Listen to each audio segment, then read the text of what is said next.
It's an experiment. There's off-world, they use these things called disposables, which are human beings style clones that do jobs that nobody else wants. Sounds incredibly interesting, like a really cool sci-fi concept, and I'm so sat for this. I'm ready to watch. Once you die, we'll print a new version of your body. They made me work my ass off on one mission after another. No. I'm sure you're used to it by now, but what's it feel like to die? Even on my 17th go-around, I hate dying. He did some heavy work to get out from under that, doing this run of movies with A24, like Good Time and High Life and The Lighthouse, and I feel like he's come out from that typecast of that blockbuster role. I still don't think he gets his flowers that he deserves. Not from as many people as he should. Yeah. Welcome to Backseat Directing, Where we talk about movies, TV shows, comics, and more. we're your hosts, Andrew. and Aaron. We put out new episodes every Monday and Thursday. And today we're doing a trailer reaction to the new movie, Mickey 17. 3, 2, 1, action.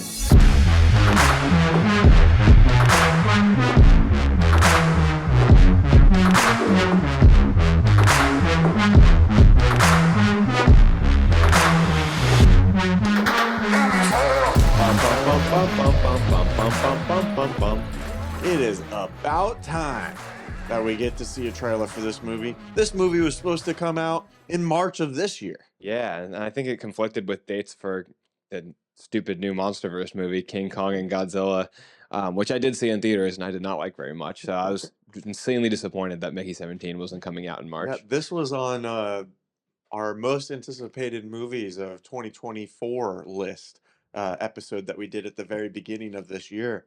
You were showing Justin and I a little bit about this movie, and we all got excited for it. Yeah, it's based on a novel by Edward Ashton. It's a science fiction novel about this thing. It's an experiment. There's off-world, they use these things called disposables, which are human beings style clones that do jobs that nobody else wants, and each time they die, they reincarnate them. The book is called Mickey 7, and the movie was renamed Mickey 17. And in the book, it's the 7th iteration of the clone of Mickey. In the movie, it's going to be the 17th. So they changed it to fit the screen for some reason. I'm sure that the plot of the movie will tell us, but sounds incredibly interesting, like a really cool sci-fi concept, and I'm so sat for this. I'm ready to watch. All right, you want to dive right into it? Let's then? dive right in. Make sure that you like and subscribe from this episode. Also hit that notification bell so you don't miss extra content we put out. Here we go. Hi, Mickey. Are you experiencing any vertigo? I guess I am feeling a little dizzy. Oh, wow! Did you see that? Now, I wouldn't be surprised if you're thinking at this point, what have I done? How lucky can one guy be? Nothing was working out, and I wanted to get off of Earth. You're applying to be an expendable? Yeah, You read through the whole application. Ain't that a kick in the head? I should have read through it.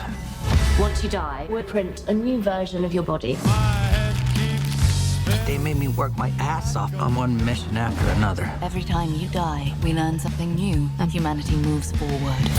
Oh, man, he's alive. It's fine. My life's gonna be This is definitely a dark comedy. Vicky!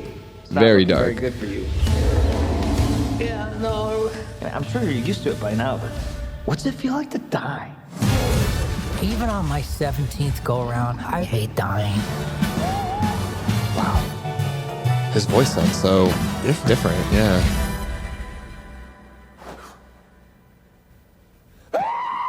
Looks really good. Why aren't you dead? Multiples. In the case of multiples, it's just like we exterminate every individual. tell me quick. I did not know Mark Ruffalo was in this. I forgot. Secondhand baloney, boys. Why don't you guys do rock, paper, scissors, and then we'll just shoot the loser. Tell me quick.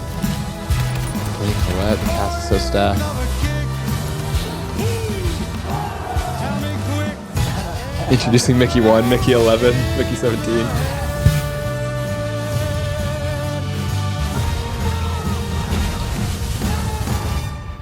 I don't like you. But I'm you. I'm not you. I'm gonna kill you. Tell me quick. So excited! They're just gonna call each other Mickey the whole time. January 31st. Man, I'm gonna see that in IMAX. I'm What did you think? conceptually, I was biting like on this movie so hard, but after watching the trailer, I'm even more excited. I'm really excited for this. How would you describe the tone of this movie? I would definitely say it's like darkly comedic.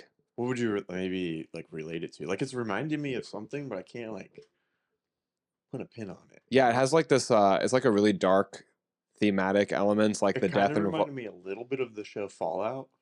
A okay. little bit. Yeah, I get the feel for Um, that. It's like the characters are jokey and it's lighthearted in its demeanor in the trailer on its face. Yeah. But then like what's actually going on beneath that lightheartedness is very dark Yeah. and grim. Right. I'm sure there's a lot of good examples. If I'm gonna just look up dark comedies and see if there's one. I feel like honestly, Bong Joon-ho is the director of this movie. His other movies fit this quite perfectly. The ones that I've seen, Parasite is darkly comedic. I laughed quite a few times watching that movie, and I maybe not as much with Snowpiercer. Snowpiercer's more. It's dark, but it's more I haven't action than seen his comedy. other movies. You should check him out. He's a I really know. great director. I have a lot to watch still. I haven't It's on seen the the list. host. It's on the list. Schatz has made sure to tell me about his movies every chance he gets. He's a brilliant director.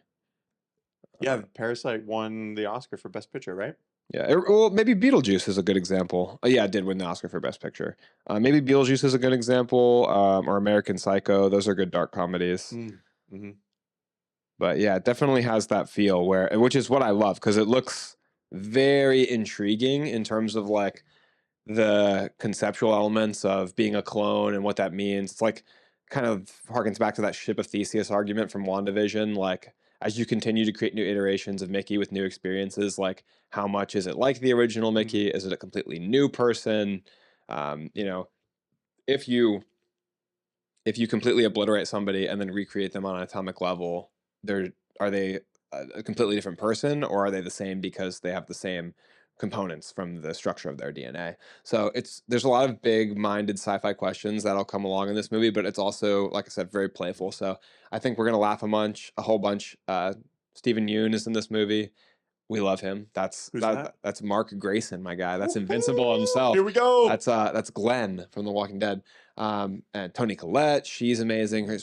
She has a career of like a generation in Hereditary. She's such a phenomenal actress. She's also really good in Little Miss Sunshine. Then Mark Ruffalo, who I love as an actor. Just recently watched Dark Waters. And then Arpat dude, when you watch The Boy and the Heron, he voices the heron and his voice is unrecognizable. He can do so much transformation from like his performance, from his physical acting to his voice. Yeah, he's a very skilled actor, and he really got like pushed under the thumb of Edward Cullen in Twilight for a long time, and he did some heavy work to get out from under that, doing the run of movies with A24 like Good Time and High Life and The Lighthouse, and I feel like he's come out from that typecast of that blockbuster role. I still don't think he gets his flowers that he deserves, though.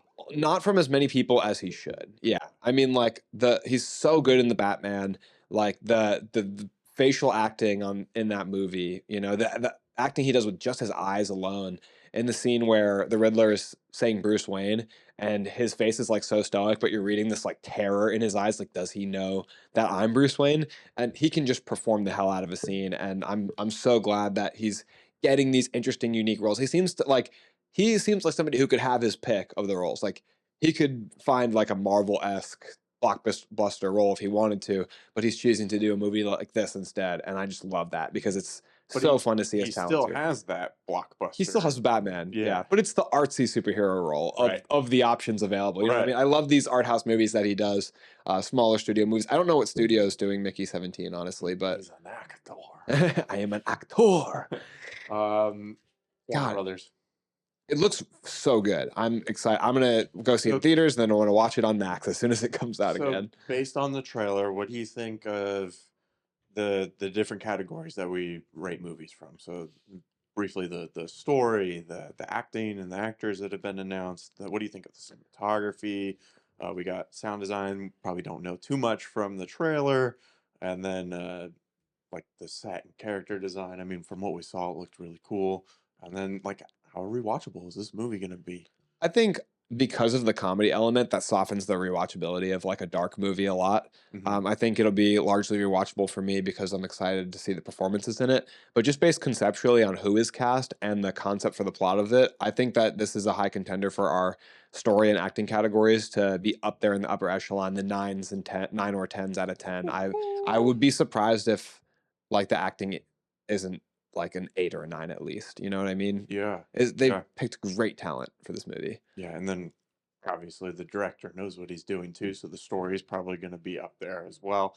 The cinematography from the few shots that we've seen looks phenomenal. I think the double of Pattinson looks really good. She was touching both their cheeks Yeah. at the same time, and we've seen some good examples of that and some not as strong examples of that. Either way, it's a simple but hard shot to pull off. Yeah. Mhm. It's uh in theory it's easy to do, but it's hard to make it come across But seamlessly. this trailer had us both laughing quite a few times in just 2 minutes. So I think the movie has a lot in its sleeve for us to enjoy. I mean, when they push him into the incinerator and they're like, he's still alive. He's like, It's just throw me fine. in there. Yeah. And then when she's like, you did read the whole contract, right? And he was like, I should have read the whole thing. Yeah, I don't typically like a lot of comedy movies, but this is more the comedy of my enjoyment. I don't like the stupid funny kind of stuff, but this feels more like naturally funny, where it's not the sole basis of the movie. It's just in addition to the story that's going on because of the characters, because of the situations. And that's what I like.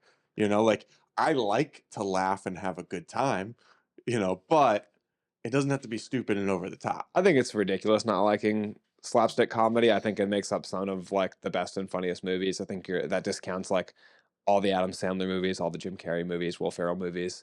But to each their own. Have your own thoughts. I just think that they're horrendous.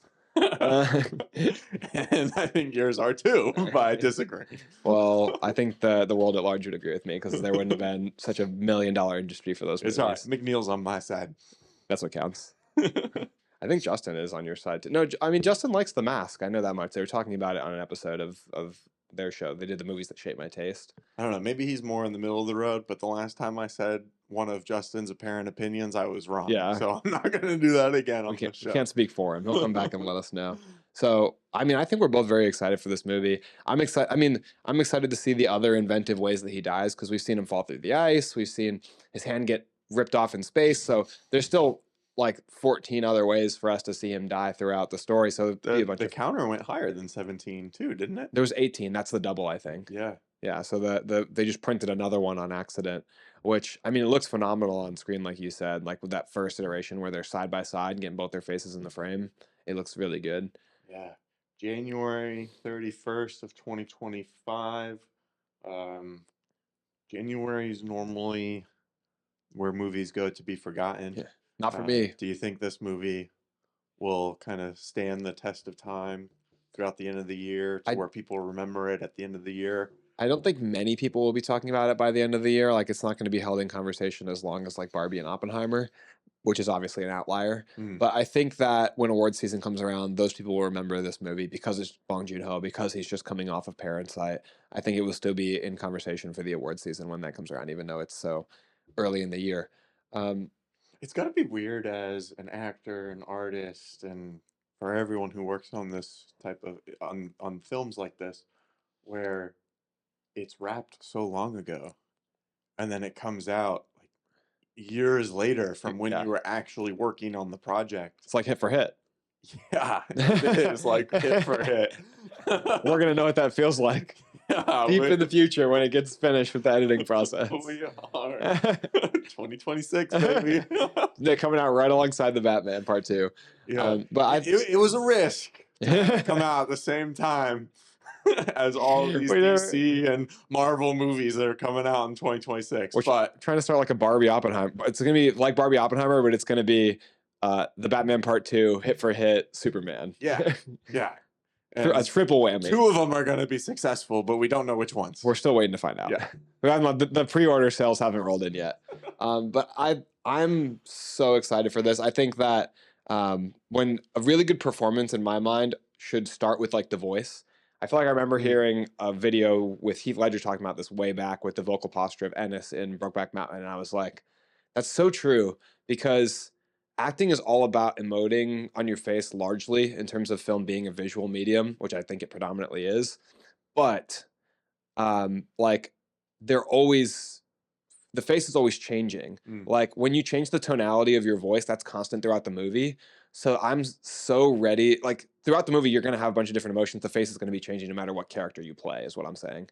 But the voice tonality is going to be like this thing that puts you in my mind as a different person from the very beginning of the movie. Like I believe that we were just talking about the Penguin. I think the voice that Colin Farrell does for Oz builds the character more than most other aspects of the character. I mean, like to me, I enjoy the voice just as much as like the prosthetic prosthetics. appearance. Like it's on equal footing.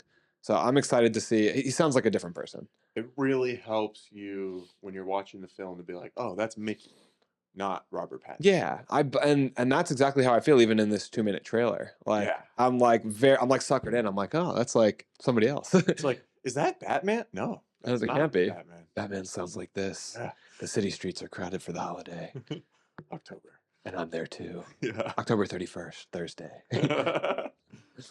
All right, what do you guys think of this trailer that we got from Mickey 17? It's finally out, but it's not coming soon enough for God the dang, actual I know. release date. It's supposed to have been out. I It's know, coming out for of- a long time. Yes. at So this it's point. coming out a full like 9 months after when it was supposed to come out. Like Yeah. 10 months because it's the end of January. Yeah, So that's a lot. frustrating. So let us know what you think down in the comments below. We post new full episodes every Monday and Thursday, but we do extra episodes as well. So be sure to hit that subscribe and notification bell so you don't miss a thing. Andrew, where else are we? We're on YouTube, TikTok, Instagram, X, Facebook. Check us out on all those platforms. Also, check us out anywhere you listen to podcasts. You can find us on Spotify, Apple Podcasts, Google Podcasts. Make sure to rate and review the show on there because it helps the show get spread to new audience members and helps grow this community that we're trying to build.